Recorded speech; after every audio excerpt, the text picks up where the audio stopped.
morning, good morning, good morning, good morning. Magandang umaga po sa lahat. Na tayo ay pumanik dito sa taas. At maganda ang tanawin dito. Umagang malamig ang hangin. Ang lamig ng hangin. Ayan. At tayo po ay maagang nagising ngayon. At tayo ay naghihintay sa paparating na mga galing sa Hong Kong. Kaya po tayo ay nag-ayos na. Umiga man si Bibi Rabay, may higaan na siya. Ayan, nagpunta tayo ng unan. Dito po yun, pag pumupunta dito si Bibi Rabay, diretso siya dito. At gusto niyang pumunta sa balkon. Ayan po.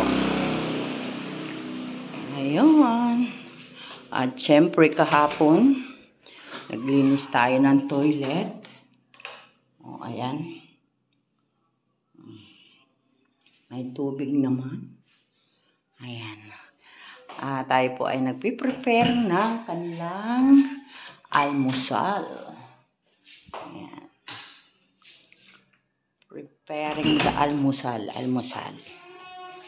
Ayan po, ng breakfast nila. At maya-maya lang po ay dadating na sila. Ayan. Ito nga po. Ayan, baba na tayo. Nilip ko lang po ang kwarto. Siyempre dyan sa kusina, nakaprepare na ang kanilang mga kape, pagkakapihan. Ayan, ayan. Ayan. Tayo ay may longganisa. Ipa-fried rice ko po ito. Meron tayong tuyong pipirtuhin. At mayroon din po tayong itlog na ating lulutuin. Itlog. Ayan, mamaya po muli. At abangan po natin ang pagdating nila Kuya Bal. Ayan. Si Kalinga Prab biglang humiga. Kalinga Prab sa taas, naka-prepare doon. O si Rabay ang higa doon. Yan po si Kalinga Prab at pagod na pagod. Tayo po ay nagpiprepare pa ng ating almusalan. Garlic longganisa.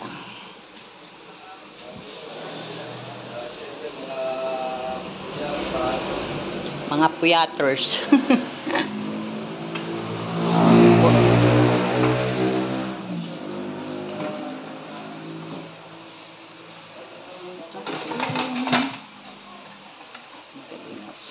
Ay napagod sa biyahe from Hong Kong to Gumaka.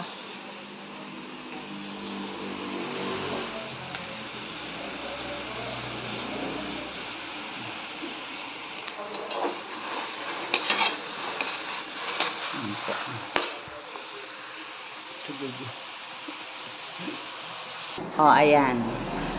Andito si Pure Health. Ayan. Pure Health, shout out. Nakalive pala si Amba. Hiramin ko muna ito this morning. Okay. Kuya Brooks, good morning. Good morning. Ayan, si Kuya Brooks. Ang sipag niya,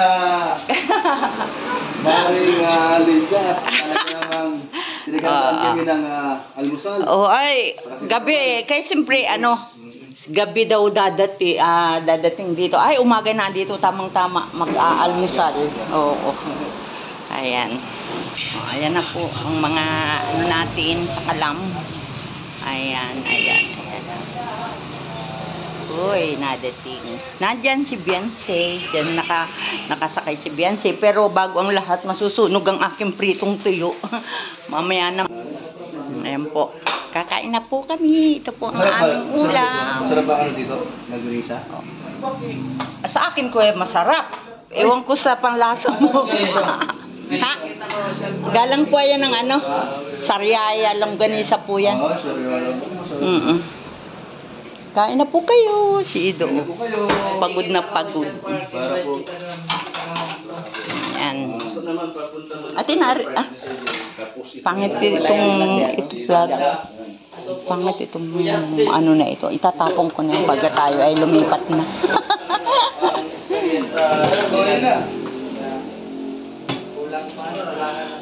Meron ditong fried rice. Oh. Ayan, kain-kain. Kain-kain.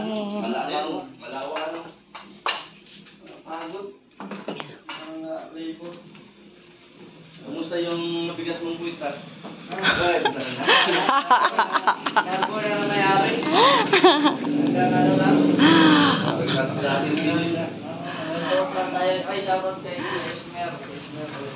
Si Ismer.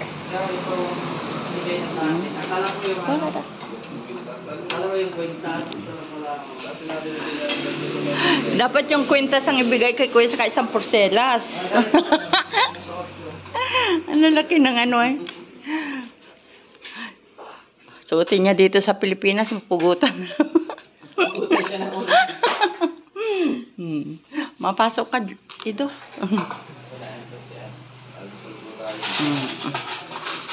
Yan, o kape. Ang kamats niyan ay kape. Hindi ka pinagsuot ng ganun. Tagpaslig ka doon. Oy, bakit hindi sila nakain?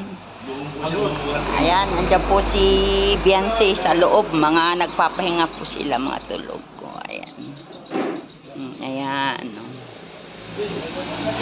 Dito po sila. Amba, kain na po.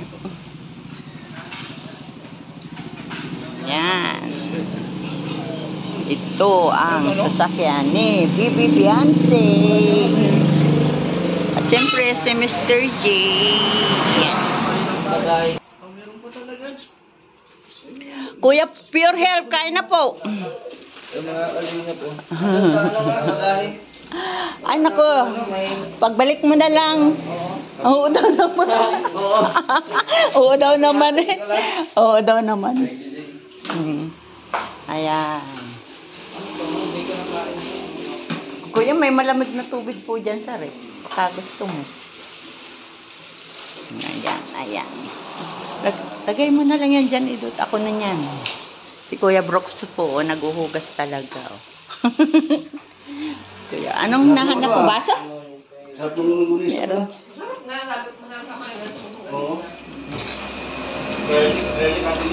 Ha? Opo, garlic. Garlic.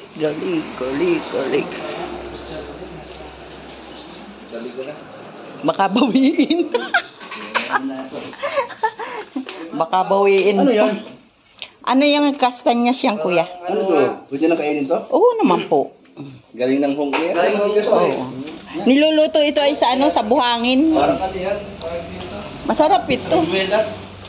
Siniguelas. Parang puto na ito yan. Makulat. Di ba may pagkakanta kang Pasko, may kastanyas. Ito yun. Parang puto ng danong yan. Peras, kastanya. Marami. Ito yun. Ito ay niluluto. Makikita malaking kawa doon sa Hong Kong. Yung may... May kasamang itim na mga... Yun po ay yung bato parang ano, buhangin. Kay dessert. May nakalkal pa talaga si Mr. J. Hanggang sugod na lang. Masarap, Kuya? Kastanyas. May ampaw. Oh, wala naman yatang laman yan. Mura. Chismis kay Ido. Makinig tayo.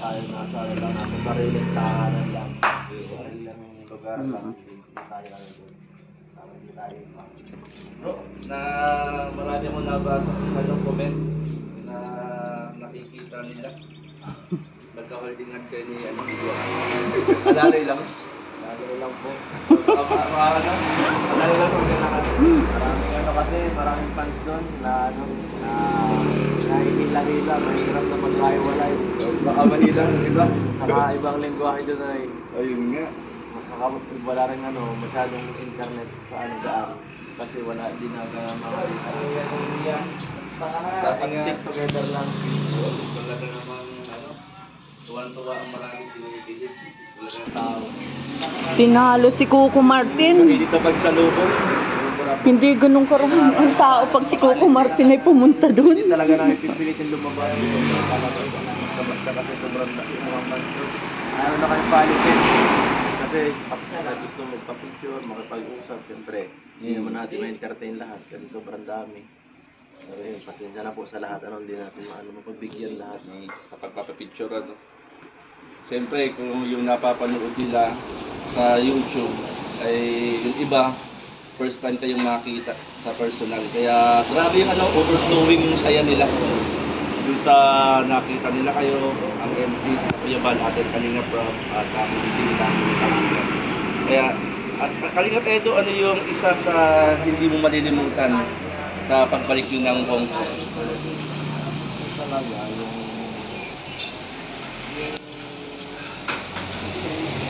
fans talaga, maraming mga fans na sobrang yung maraming fans doon, talagang ang dami maraming kahit saan ka pumisita, may mga fans na makikita, masalumong sa'yo, sobrang talaga.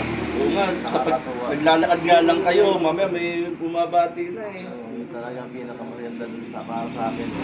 Ayun, lugar maganda rin talaga, para sa akin, sa panisa rin, pero iba talaga ang fans ng Hong Kong,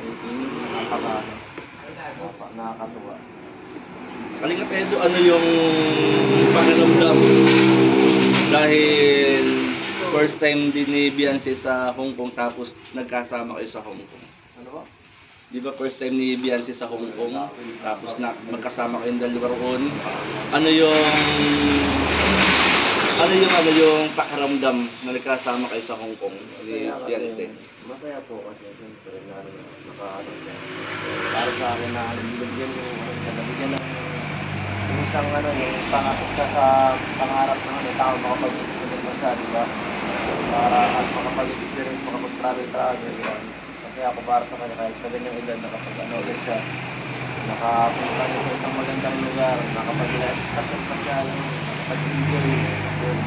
Yung sa kanya rin dahil deserve naman niya ito lahat. Yung mga yan. Mga blessings na ganyan. Masaya para sa kanya. Kumbaga, bilang kalab team ni Beyonce, masaya ka at nakita mong masaya si Beyonce. Yung mga napasyalan ninyo, napuntahan ninyo. Last, Kalingap Edo, muli, ano yung nasabi natin doon sa lahat ng umalalay sa inyo, sa Hong Kong. Sa lahat ng mga umalalay, sumama sa pamamasyal, mga Kalingap partners natin na OFW sa Hong Kong. Masasabi ko lang po ay maraming salamat sa lahat ng mga sa amin, mga kumulong sa amin dyan. Hindi kami iniwan simula pagdating namin hanggang pag-uwi namin. Grabe. Kung wala po siguro sila, siguro po baka hindi kami nakapag-travel ng maayos. Siyempre, medyo ma-enjoy. Kasi sobrang kahit nga nandiyan sila, sobrang pagod po. Ay di, paano na po kaya siguro kung wala pa sila. Mas lalo na. Baka hindi kami nakapunta ng kung saan mas mabilis. Kasi hindi namin alam yung lugar. Tapos mabilis ako ng pagkain. Hindi ka na pumasok natin ng lahat halos. Minsan, paano na kami, nakahiga na lang kami. Makain na lang kami. Dati talaga, salamat pa rin sa kasatuan ko niya. Salamat ng marami po sa inyo. Sobrang talaga. Sana yung kahit hindi sila masyado yung sa pera, yung lang alalay, malaking bagay, sobrang malaking bagay. Suporta nila, Sobrang malaking bagay. Salamat po. Kaya nga nung pag-alis na, nagkaiyakan pa sila doon Oo nga, Kasi parang pamilya na rin Kumbaga, parang naiwan yung pamilya mo parang ganun klase. Sobrang pagmamahal nila sa atin. Salamat po. Daming yung luhanak kung saan siguro para sa kanila, sa ilang araw na pag-i-stay ninyo. Kasi pamilya tayo sa Team Kalinga, One Kalinga kong family. Kumbaga ay bilang isang pamilya, para bang malalayo uli sila. Isa. Ayan, Kalinga Pedro, maraming salamat. Yan mga Kalingap, salamat. Si Kalingap Edo. At tayo ay nakinig. Bro, salamat. Thank you. Ayan, salamat kay Kalingap Edo. Thank you, bro. Ayan.